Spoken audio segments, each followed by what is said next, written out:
Olá pessoal, tudo bem? Sejam bem-vindos ao canal Daniel Lopes, é sempre um prazer e uma honra contar com a sua audiência. E eu estava pesquisando aí, sempre lendo notícia, vendo o que está acontecendo e sempre observando mídia, né? Ali, como sempre fiz, uma espécie de trabalho de analista de mídia, né? Já que estudei comunicação social lá na Federal do Rio de Janeiro, Escola de Comunicação da UFRJ. A gente está sempre utilizando, né, os conceitos e critérios que ali a gente aprende para poder interpretar a mídia, né? Sejam critérios ali linguísticos, critérios eminentemente comunicacionais, estruturas, né, de linguagem. Algumas ferramentas, né, como a gente aprende dos estudos culturais, que eu vou falar um pouquinho sobre isso daqui a pouco, talvez você nunca tenha ouvido falar nisso. A gente ouve muito falar sobre a Escola de Frankfurt, né, sobre marxismo cultural, muito sobre Antônio Gramsci, Revolução Cultural, mas estudos culturais eu creio que é uma coisa que fala-se pouco, né, nos setores aí de análise de mídia, né? E eu estava estudando aí, vendo o que estava rolando na mídia, grandes transformações acontecendo, não só na estrutura de poder do controle da informação, no sentido da estrutura midiática, mas grandes transformações também na maneira como o discurso oficial hegemônico é apresentado. Então, isso é muito interessante a gente analisar isso quando você domina esse tipo de conceito, né, de ferramentas de análise. E estava dando uma olhada lá e tal, aí vi o pessoal falando, a Globo se deu mal, a Globo se deu mal. Eu falei, por que será que a Globo se deu mal? Aí eu vi que tinha acontecido alguma coisa no Big Brother. Eu falei, o que será que aconteceu que a Globo se deu mal? Aí você vai ver que teve ali a primeira eliminação da primeira semana do programa, creio que foi no último domingo à noite, aconteceu essa eliminação. E aí, aí os caras falaram, a Globo se deu mal e tal, e todo mundo perguntou assim, por que se deu mal, né? Por que você está falando que a Globo se deu mal? O que é isso? Aí os caras falaram assim, não, se deu mal porque eles meio que tentaram induzir o público a tirar um cara, mas o cara não saiu, né? Ele se livrou da eliminação. Aí eu fui dar uma olhada, né? Pegaram um casal que tá tendo lá, né? Fui ler as notícias, né? Porque eu não perco tempo assistindo isso. Aí li as notícias, tinha o casal, aí o apresentador, o Schmidt, deu uma bronca no casal, falou, esse relacionamento de você não tá legal, tá um negócio meio tóxico e tal, não sei o quê. Aí a galera entendeu que o programa, ou o grande irmão do programa, queria que esse rapaz saísse, né? Meio que estava tentando induzir a opinião pública a votar contra o cara para ele sair do programa, mas ele não saiu, então a frase a Globo se deu mal é porque elas queriam que o cara saísse e o cara ficou. Aí quando eu vi isso, eu falei, cara, isso me lembra uma teoria muito interessante de um cara chamado Stuart Hall. Stuart Hall é um jamaicano que é um dos pioneiros dos estudos culturais. Ele atua na Universidade de Birmingham, no Reino Unido. E tem um livro muito interessante onde é trazido um dos seus interessantes artigos chamado Codificação e Decodificação, onde ele vai refletir sobre a maneira como as pessoas interpretam os conteúdos midiáticos. Isso é muito interessante. Porque se por um lado a gente acha que tudo que a mídia fala todo mundo acredita, né? Tem gente que pensa assim, e tem gente que acha que tudo que a mídia fala ninguém acredita, mas na verdade existe um meio termo aí. E o Stuart Hall ele foi exatamente no sentido de buscar em que momento ou de que forma isso acontece. É tudo que a mídia fala que todo mundo acredita ou não acredita em nada? Como é que funciona essa dinâmica?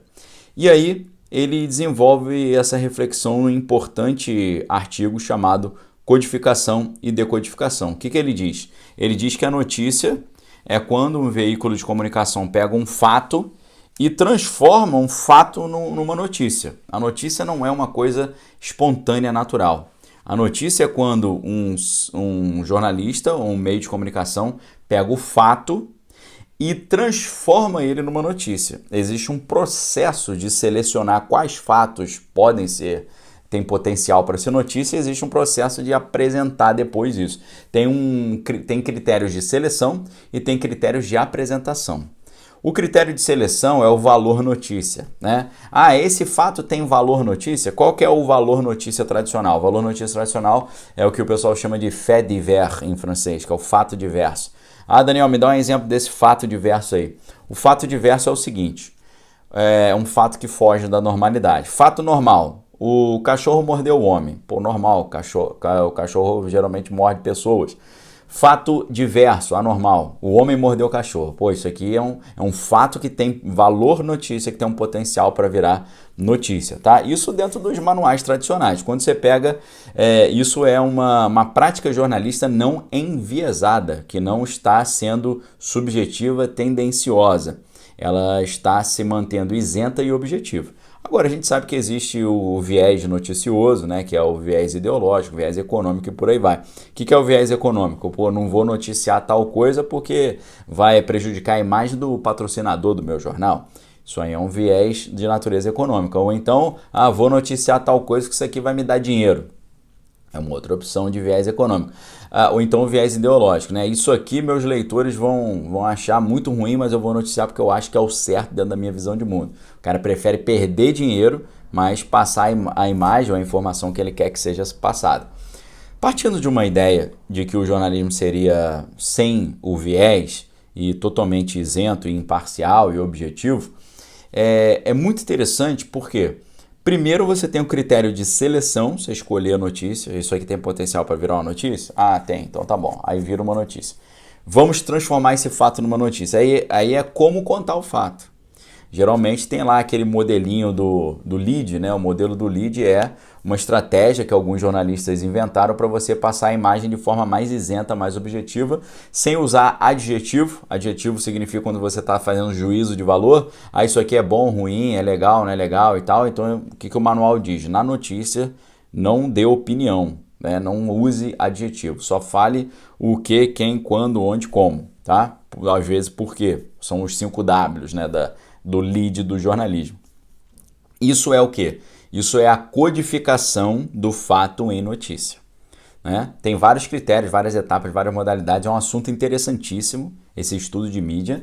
Talvez, se as pessoas estudassem mais isso, a gente poderia ter um jornalismo de melhor qualidade hoje, mas é coisa que ninguém se interessa mais, né? As pessoas acham que para qualquer um é jornalista, não precisa estudar, você não precisa pensar o que é notícia, o que é informação, qual é a responsabilidade do jornalista, qual é o poder social da mídia e por aí vai, né? O que é a mídia dentro do quadro da voz da alta cultura, mídia, estruturas de poder, o pessoal não estuda isso, mas é um estudo muito interessante. O que eu estou fazendo? Estou tentando aplicar um conceito aqui do Stuart Hall de codificação e decodificação a essa notícia aí do Big Brother. O que está em jogo aqui? Está em jogo que houve um fato que é um acontecimento de um reality show, que é o Big Brother, e esse fato gerou comentários das pessoas, né, e reações das pessoas. O comentário o programa tentou sugestionar as pessoas a tirar um determinado rapaz, mas o rapaz não foi tirado. A conclusão que se chega é: a Globo se deu mal, o que ela queria não aconteceu. A emissora se deu mal porque ela não tentou convencer o seu telespectador daquilo que ela queria originalmente.